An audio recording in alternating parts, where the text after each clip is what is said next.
So, I know it's been a while. It's been a long time since I recorded the first two parts of my nerd journal, and I feel kind of bad. Basically, what happened was school got in the way, and then I went on a big trip that was actually my honeymoon in Mexico with my wife, and then I got really sick. So, yeah, a lot happened, but honestly, it's not really an excuse. Still had plenty of time to be able to finish the video on this project that I'm working on. So, I'm really sorry that it's super late. I mainly just kind of want to get it done. So this video isn't going to be anything fancy. It's mainly just going to be me talking a lot and finishing it up. So without further ado, let's go into part 3. Part 3 is where I'm going to talk about the 3 of the worst games that I played this year, and then my runner-up, and then my game of the year for 2023. Yeah, I mean, let's just kind of go into it. Definitely the worst game that I played this year. Jedi Survivor was really not good, I'll be honest. I didn't enjoy my time with it at all. In fact, it was running terribly. I got it day one release, played it. It ran horribly. I couldn't get above 30 frames per second, even on medium settings with my computer, as it just wouldn't run. And that really pissed me off. So what actually ended up happening was that I put it down for a day, went back the next day, found out that Respawn had patched it. Okay, that's cool. That's sweet. The patch actually made it worse. The patch made the game literally unplayable. In fact, after that, I tried to refund the game because I was just so sick of it at that point. But turns out the night before, I had put in too many hours into it, so I was denied my refund, which was freaking annoying too. I hated that. So with that, the amount of money I had invested in the game, I decided to finish the game. And on top of horrible technical limitations, the game is just really woefully mid. I mean, it's just more. And that's fine for people who want that. I know it's not really a hot take of me to say, but I was expecting something to really push it forward, because while Jedi Fallen Order was really, fun and a lot of people liked it, it definitely wasn't without its faults. And so with that, Survivor really just added more stuff to it without really fixing any of the problems or changing anything. And I think that's kind of what I hated. It also, a lot of the stuff that they did add just wasn't fun. I really didn't enjoy how the dash felt. It was too short and it felt delayed, so it just wasn't fun to use. I hated, I don't mind the stance system, but I hated only taking 2 with me, so basically locking you to 2 different play styles, I guess you could call them.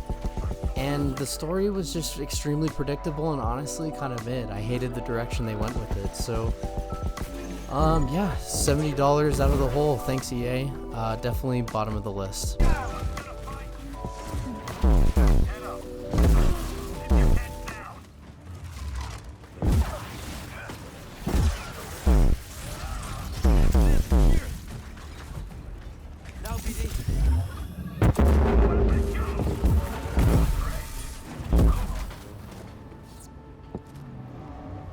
Runner-up, I would say after that is Wild Hearts. Wild Hearts, I was actually extremely interested in it because it was being produced by Koei Tecmo, who I love very much. They also produce Team Ninja, who make the Neo games and Ninja Gaiden, and I love those games to death. So I was really excited to see them try to make something else with an EA original, trying to make a Monster Hunter clone.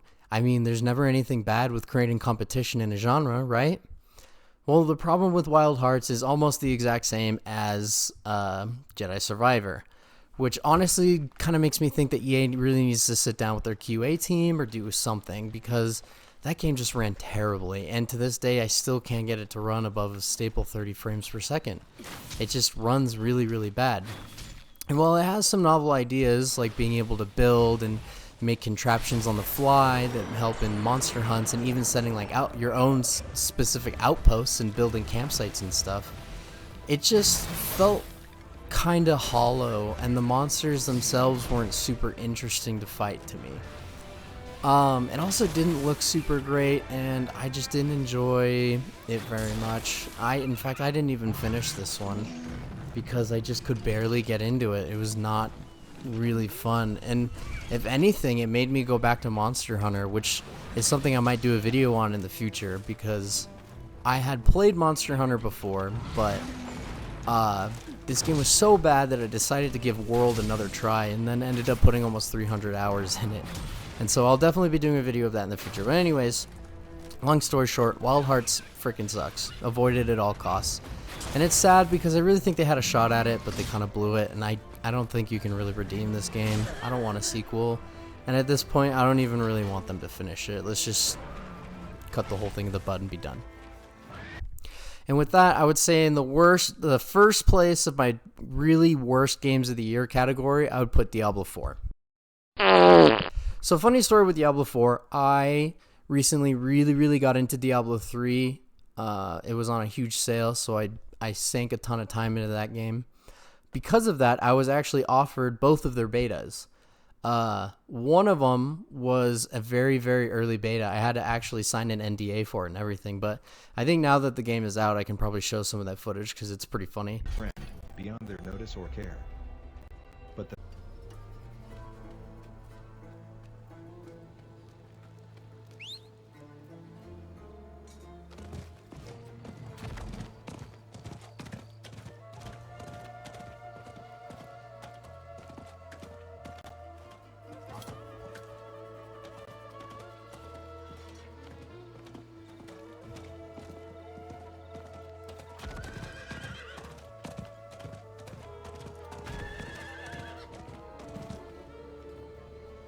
I mean, in the betas, I kind of had fun. Granted, it was a more curated experience and just kind of hanging out and had a good time. And I was kind of blinded by just being so excited for a Diablo 4 finally. I mean, we were waiting, what, like 8 years for this game? I couldn't wait to get my hands on it. And it wasn't until it finally came out that I realized that I basically hated every single design aspect of this game. Now, let me explain.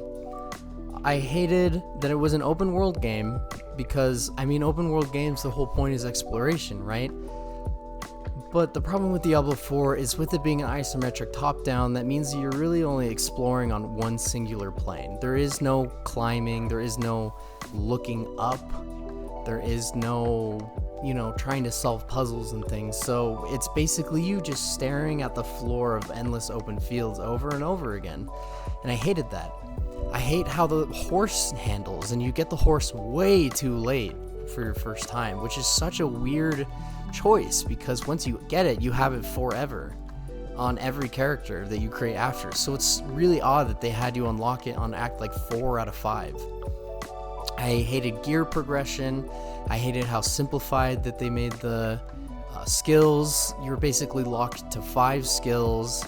One of them is going to be your ultimate, so technically 4 skills. And if you're playing the Necromancer, those skills are going to be assigned to, like, summoning your minions. So now we're talking 2 active skills, 2 buttons you press while playing the game.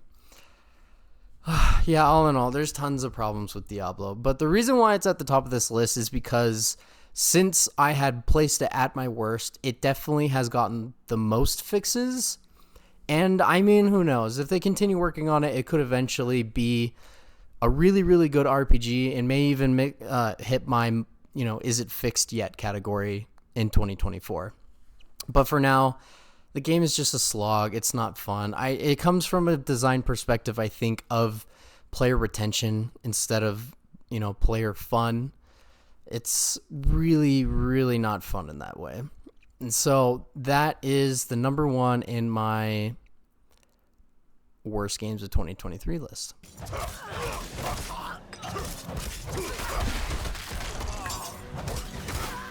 What is this? I need more fury.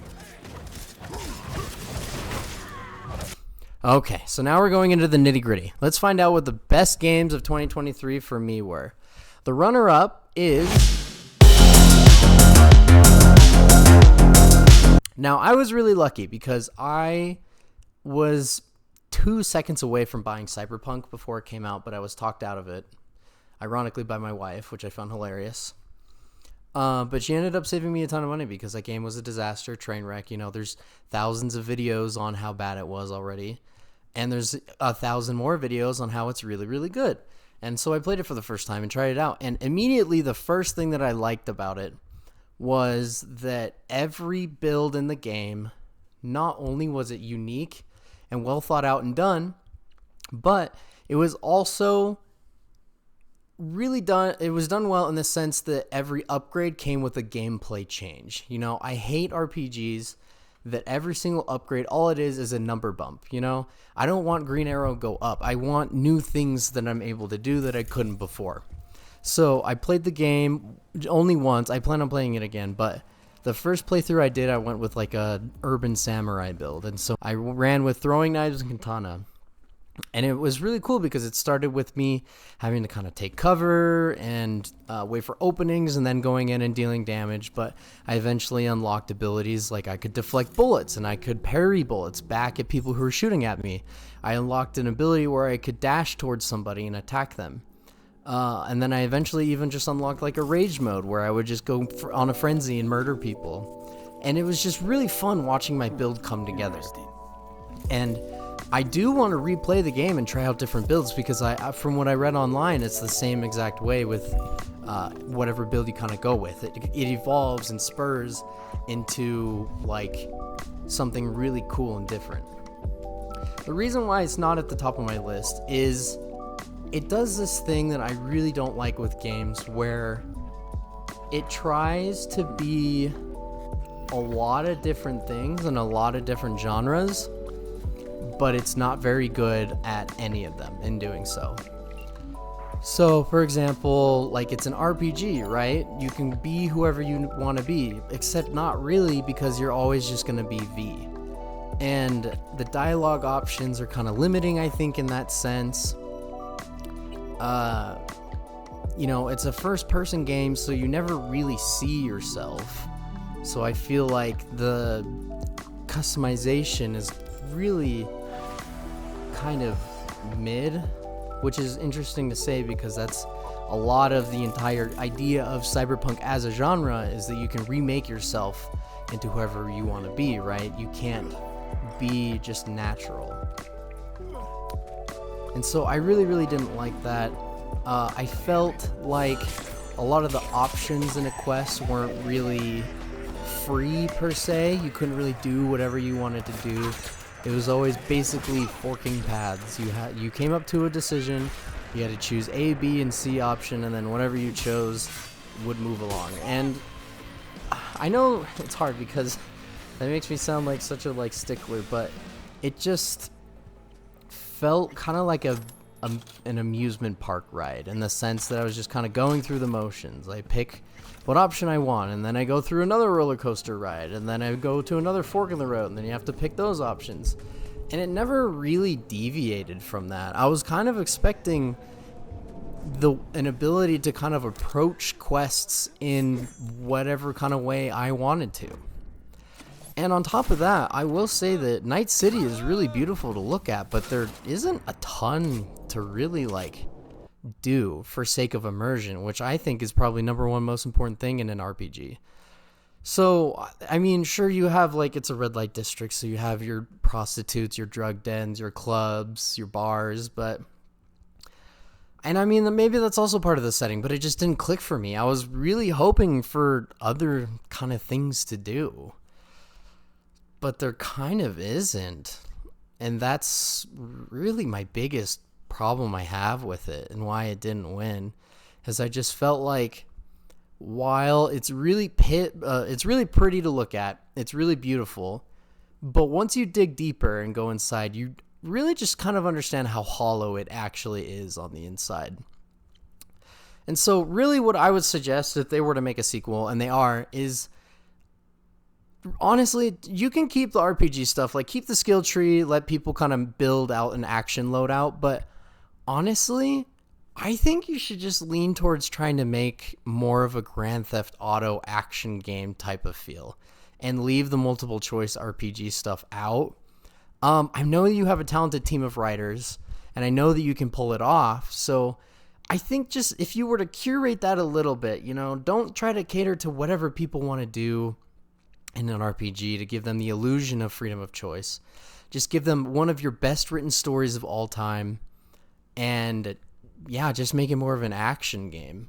I think it would be really, really, really good. And that's why my game of the year for 2023 is Alan Wake 2 was just such an incredible experience. It really goes to show that I think Remedy is the perfect studio to make horror survival games, like your Resident Evils or your Dead Spaces, because Alan Wake was just so enthralling. I loved it. And it's funny because there isn't even a ton of action in there, but it was just so amazing just walking around the different areas and looking at the incredible design and the different sets in it. I genuinely I think about it all the time. Not to mention the incredible writing from Sam Lake, the amazing meta narrative as they're trying to build this universe together, the Remedyverse, and I just think that it's a great launching pad into the future of what they can make. The sound design is top notch. The acting is so good. The way that it interweaves gameplay with its story, and the whole time you just feel like you're in this crazy art house. You're walking around inside the mind of Sam Lake that he's managed to bring to life. And that music sequence is probably the coolest thing I've ever played in a video game that involves music. Seriously. Alan Wake 2 is amazing, and it's a beautiful game.